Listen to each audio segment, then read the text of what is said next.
নমস্কার বাজার ভয়ে ভয়ে আমাদের কুসুম। বলো কেমন আছো তোমরা? দিনটা ছিল গণেশ পুজোর অষ্টমতম দিন।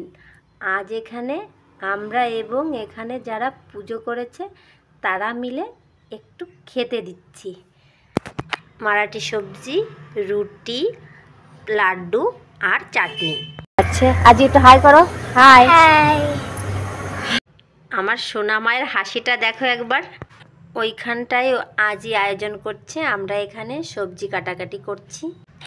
আর এখন শুরু হবে রুটি বানানো। দেখো আমি রুটিগুলো উল্টে পাল্টে দিচ্ছি, আর ওরা কত বড় বড় রুটি তৈরি করছে দেখো।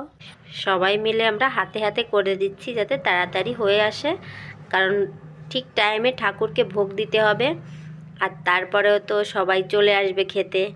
এই জন্য আমরা সবাই খুব তাড়াতাড়ি একসঙ্গে বসে গেছি। খুবই মজা হচ্ছিল জানো তো। এই পাশে এই আজিটা বলছে শুটিং করছো, আমাকে একটু নাও তোমার ভিডিওতে। তাই ভাবলাম ওনার হাসি মুখটাও একটু ধরে নিই। উনি এখন এখান থেকে উঠে যাবে, কিন্তু যখন আমার ভিডিও করা দেখলো তাড়াতাড়ি ওনার হাত থেকে খুন্তিটা নিয়ে দেখো শুরু করছে। কি সুন্দর হাসি মুখ দিয়ে তাকালো, বলছে আমাকে একটু তোমার ভিডিও নাও। চলো ঠিক আছে। হ্যাঁ, খুব খুব মজা লাগছে ওনার। এখন এনরাও বলছে আমাদের একটু তোলো। চলো ওনাদেরও ফটোটা করি। দেখো এটা বেগুনের সবজি, এখানে ফেমাস বেগুনের সবজি সবাই খুব পছন্দ করে, আমারও খুব ভালো লাগে। কিন্তু তোমাদের দাদাভাইয়ের কিন্তু একদমই পছন্দ নয়, কারণ অনেকটা তেল দিয়ে এই সবজিটা করতে হয়। দেখো সবজিটা একবার দেখো, খেতে কিন্তু দারুণ হয়েছিল।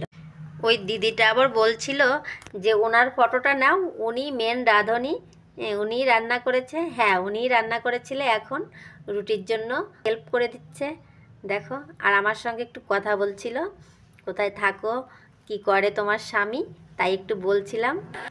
কত বড় বড় রুটি করে দেখেছো, এই একটা রুটিতেই পেট ভরে যাবে। হ্যাঁ, সঙ্গে চাউলও ছিল, কিন্তু মানে ভাত ছিল, যে যেটা পছন্দ করে সে সেইটা নিতে পারবে। এইভাবেই আমাদের আজকের প্রসাদ ছিল। ঘরে একটু পোয়ে বানিয়ে সবাইকে দেয়া হলো নাস্তার জন্য। ছোট্ট করে ঘরে একটু কালো মিষ্টি বানিয়ে নিলাম। আমার মেয়েটা খুবই পছন্দ করে, ওই এই মিষ্টিটা একটু খায়, আর কোনো মিষ্টি খেতে চায় না। আর ভাবলাম আমার বাবার জন্য একটু পাঠিয়ে দেব, তাই জন্য দেখো এই গোলাপ জামুনটা আমি ঘরেই তৈরি করছি। অল্প তেলে ভাজছি, তেলটা আমার একটু বাড়ান্তই ছিল, আগের থেকে মনে আসেনি যে এটা করব, তখন না ইচ্ছেই হচ্ছিল না বাজারে যেতে, তাই ভাবলাম এইভাবেই করে নিই।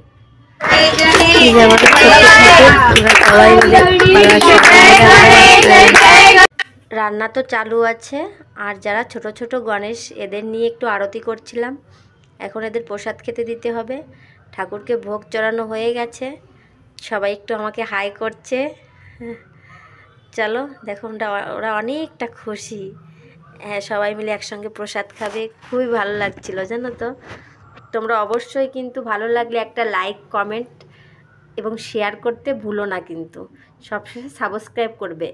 ছোট্ট ছোট্ট গণেশ মিলে এখন প্রসাদ খাচ্ছে দেখো। আর আছে আমাদের মা লক্ষ্মী, মানে আমার সুদীপ্তা।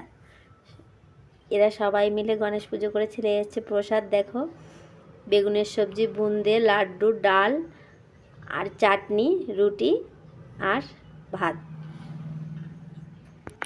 এখন ফের কিছু ঠাকুর তোমাদের দেখাচ্ছি। আরও ঠাকুর আছে, আমি তা সব তুলে ধরতে পারিনি, আমার ফোনে আছে। অনেকটা মজা করেছিলাম জানো তো। আর এত ঠাকুর বসেছে, গুনে শেষ করা মুশকিল। দেখো তোমাদের এমনিতেই কতগুলো ঠাকুর দেখাচ্ছি, তোমরা কাউন্ট করে অবশ্যই কমেন্টে জানাবে, কিন্তু আমার কিন্তু মনেই নেই কাউন্ট করতে। চলো ঠিক আছে। কত সুন্দর দেখো সাজিয়েছেও, তাই না? সত্যি চোখ জুড়িয়ে আসছিল। আর এটা কি থিম বলো, অবশ্যই কমেন্টে জানাবে কিন্তু এটা কিসের থিম। দেখো কি সুন্দর দেখাচ্ছে, তাই না? খুব মজা হয়েছিল জানো তো, আমার সুদীপ্ত তো খুব এনজয় করেছিল। দেখো কি সুন্দর দেখাচ্ছে। তোমরা কিন্তু ভালোবেসে সাবস্ক্রাইব করে আমার পাশে থেকো। বাই।